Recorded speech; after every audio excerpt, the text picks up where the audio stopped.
Share बाजार में आज भी उत्साह दिखाई पड़ रहा है। सेंसेक्स और निफ्टी दोनों उछाल के साथ बंद हुए हैं, लेकिन इसके बावजूद अगर आप थोड़ा सा जूम आउट करें या थोड़ा लंबा नज़रिया देखें तो बड़ी अच्छी खबर नहीं दिख रही है। भारत के बाज़ारों से अभी तक विदेशी निवेशक 29 अरब डॉलर निकाल चुके हैं इस साल में।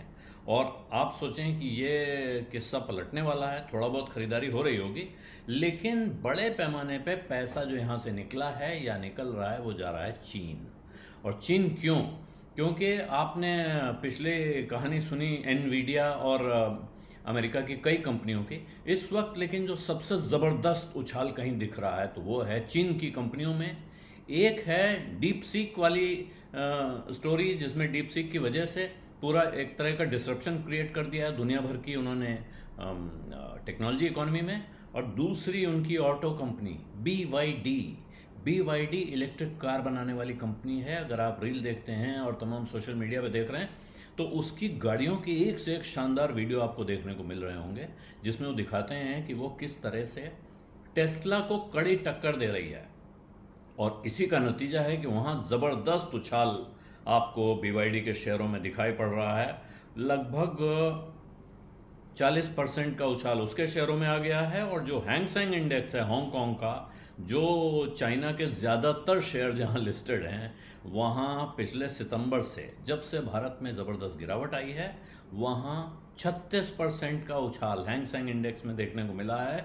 और वो पूरी तरह से एक टेक फ्यूल्ड रिकवरी है, यानी कि जो चाइना की टेक्नोलॉजी कंपनीज हैं उनका दम दिख रहा है, और दूसरा चीन में इकोनॉमिक रिकवरी के आसार।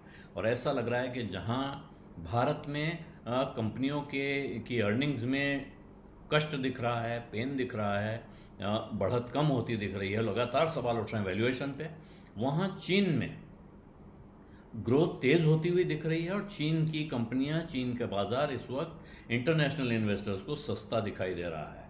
और वहां क्योंकि ग्रोथ बढ़ने की उम्मीद दिख रही है, साथ में वैल्यूएशन कमज़ोर दिख रहा है, इसलिए ज़बरदस्त तरीके से वहाँ पैसा बाहर की तरफ से जा रहा है।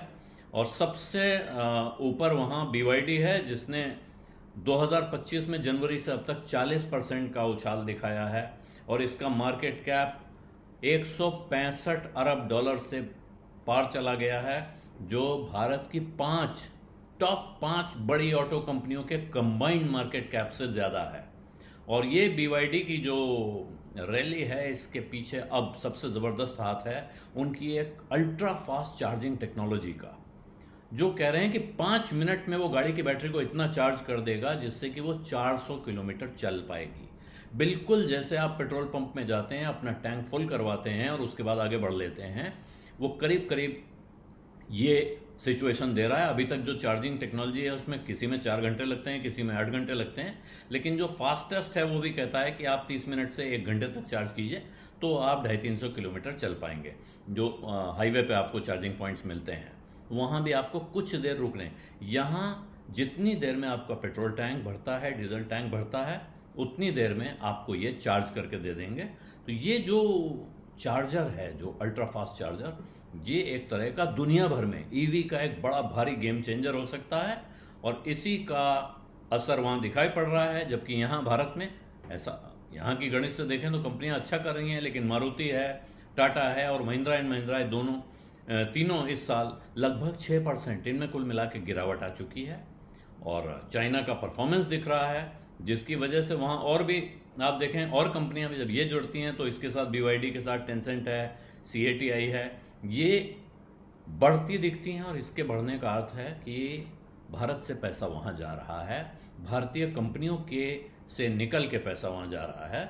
अभी ये कोई बहुत, इसको आप लॉन्ग टर्म थ्योरी के तौर पे नहीं ले सकते हैं, लेकिन सामने जो किस्सा दिख रहा है उसमें आप क्या कहें। और साथ में वहाँ जो चाइना की सरकार, चाइनीज़ प्रेसिडेंट शी जिनपिंग ने अपने टेक्नोलॉजी की कंपनियों को, लीडर्स को भरोसा दिलाया है। साथ में अभी तक अमेरिका की तरफ से सैंक्शन आए नहीं हैं। और तो ये मिला के वहाँ अब, जैसे पहले वहाँ फैंग स्टॉक्स थे अमेरिका के, अब चाइना के टेरिफिक 10 यानी 10 कंपनियों का एक समूह आ गया है, जिनमें पैसा लगाने की तरफ बढ़ रहे हैं लोग। इनको कहा जा रहा है कि ये अमेरिका की कंपनियों को चैलेंज करने वाला नया ग्रुप खड़ा हो रहा है। इसमें टेंसेंट, अलीबाबा, बाइडू, BYD ये सब शामिल हैं। टेरिफिक 10 कंपनियां चीन की, और जिनमें से आपको लक्षण दिखाई दे रहे हैं। सामने यूएस के मैग्निफिसेंट 7 हैं, जहां अब अमेरिका की टॉप मोस्ट कंपनियों के सामने चीन की ये 10 कंपनियां खड़ी हो गई हैं। तो इसमें जाहिर है कि आपका भारत की तरफ जो पैसा आ रहा था, जो यहाँ से निकला है उसका वापस आना या नया पैसा भारत की तरफ आना, ये और मुश्किल होता जाएगा जब तक कि भारत में एक वैल्यूएशन और थोड़े दबे हुए नहीं दिखेंगे, और दूसरा ग्रोथ तेज होने की संभावना साफ साफ दिखाई नहीं पड़ेगी। MSCI का चाइना इंडेक्स है इस साल डॉलर में 24% बढ़ा है, और जबकि MSCI का जो वर्ल्ड इंडेक्स है उसमें 0.3% की गिरावट आई है। तो समझिए कि जहां पैसा रखा रखा छीज रहा है उसके मुकाबले 24% का उछाल दिख रहा है, तो पैसा कहां जाएगा। और ऐसे में जबकि भारत अभी तक दुनिया की फास्टेस्ट ग्रोइंग इकोनॉमी हो रही थी, वहां लग रहा है कि पिछले 4 सालों की स्लोवेस्ट ग्रोथ यहाँ पिछले 4 सालों में सबसे कमज़ोर ग्रोथ दिखने जा रही है।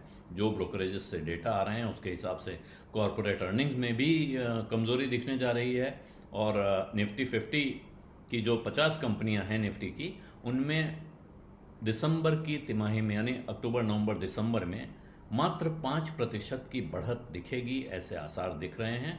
तो ये लगातार 3 तिमाही सिंगल डिजिट यानी 10% से नीचे की ग्रोथ दिखाने जा रही हैं कंपनियां। तो इसको देखते हुए दुनिया भर के जो बड़े मैनेजर्स हैं, इन्वेस्टमेंट मैनेजर्स, वो अपना पैसा यहाँ से खिसका रहे हैं। और अब वो जापान की तरफ जाते थे, जापान उसका मोस्ट प्रेफर्ड मार्केट है। चीन उसके बाद अब वहाँ सेकेंड प्रेफर्ड मार्केट हो गया है। और उसके बाद आता है नंबर इंडोनेशिया, साउथ कोरिया और इंडिया का। इनमें आपस में तीनों में अब मुकाबला चल रहा है। लेकिन चीन को जब तक आप इस मोर्चे पे पीछे नहीं छोड़ते हैं या चीन का फ्लो अपनी तरफ अट्रैक्ट नहीं करते हैं, तब तक भारत के बाजार के लिए अच्छे दिन आते हुए नहीं दिख रहे हैं।